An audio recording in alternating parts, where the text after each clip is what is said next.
Okay, let's pick up where we left off from the last video break. Let's get started.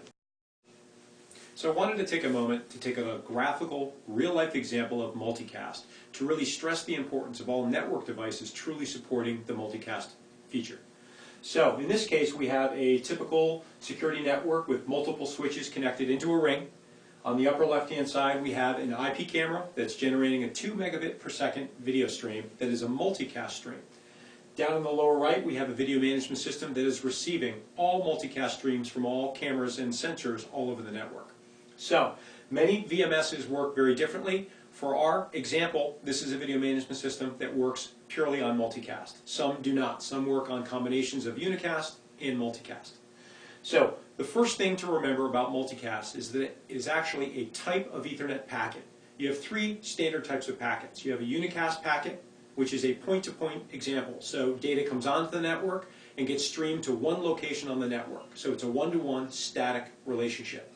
Then you have broadcast packets. Broadcast packets do exactly what you think they would. They come onto the network and they propagate across all ports on the network. So all ports of that switch, onto the next switch, out all ports there. Now there's always some broadcast traffic on a network, meaning that edge devices like cameras and video management systems use a little bit of broadcast to often communicate amongst themselves. Also, network switches use broadcast traffic to understand the state of the network and find out what other devices are on that network. So a little bit of broadcast is okay, but a lot of broadcast is what crashes networks. Now, a multicast packet is unique in that it uses, in its Ethernet packet header, it's got an IP destination. And that destination IP address is actually a virtual IP address, meaning there's no actual physical device on the network that has that IP address. In other words, all of the Ethernet switches need to understand that that's a multicast packet and to hold on to it until there's a specific request for it. Okay? Because what happens is that when an unmanaged switch or a switch that does not understand multicast, when that packet comes into the switch, it doesn't know where to send it, so it broadcasts it out all of its ports. Then it goes to the next switch. If that switch doesn't support multicast, it gets broadcast there. So you can see how non-multicast switches will crash a network very quickly with lots of video. So, in our example, again, we have a camera in the upper right-hand side. It's going to be streaming a 2 megabit video stream. So what happens is that stream comes onto the network into that first Ethernet switch. That switch recognizes it as a multicast packet, and it says, stop right here. Is anyone requesting this video stream? In this case, the video management system has put what's called a multicast report onto the network to request that video stream. So now all of the switches communicate amongst themselves to say, what is the best way to get this data stream to this location? It has two options. It can go 1, 2, 3, 4 hops to the head end, or it can go 1, 2, 3 hops to the head end. So the switches decide that the best course of action is to stream that 2 megabits across these 3 segments to the head end. Great, we have a one-to-one relationship, but it has also optimized how it got it there. So now let's say, for instance, that camera is in a parking garage. Down here you have the parking services manager in this particular building. Now there's an incident in the parking garage. This manager receives a phone call. Now that manager would like to view that camera. So he fires up his client software at this location and he drags the camera icon into his viewer window.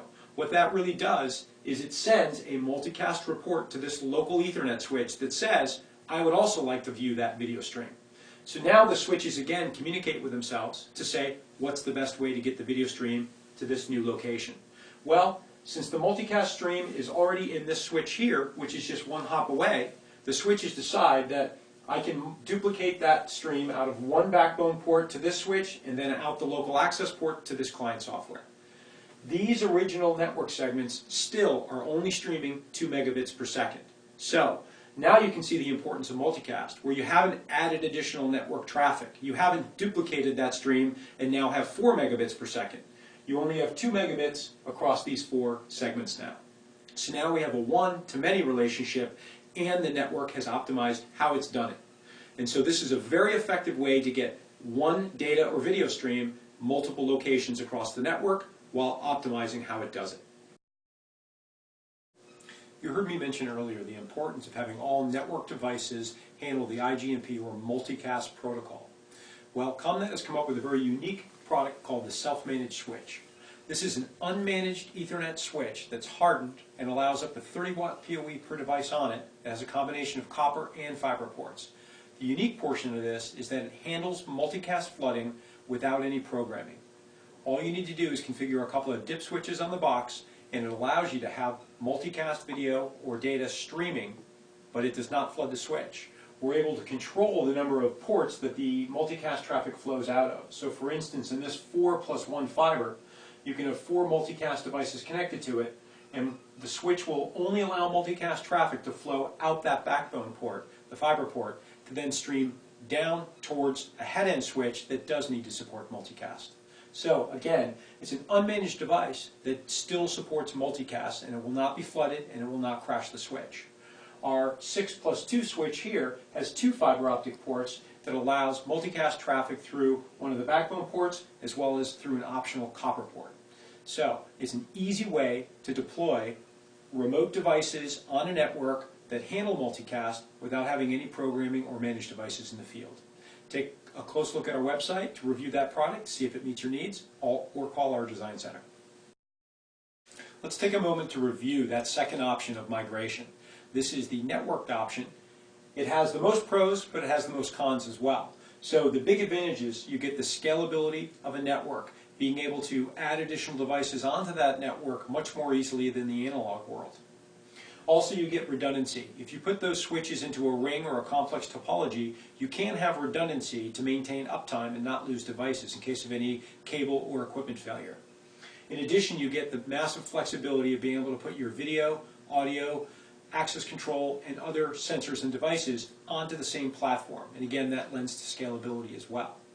Also with IP, you get the ability to add megapixel or HD cameras, thus inherently increasing the image quality of the video that you're viewing and capturing. However, the flip side there is that it has the most cons, meaning it is the most costly way to go about it, both in terms of the equipment and the implementation and the labor involved because you're removing all that cabling. Also, obviously, it increases the risk exponentially. You need to plan properly, you need to be able to effectively communicate, you need to select the right products, and then you need to properly implement and support and control those devices.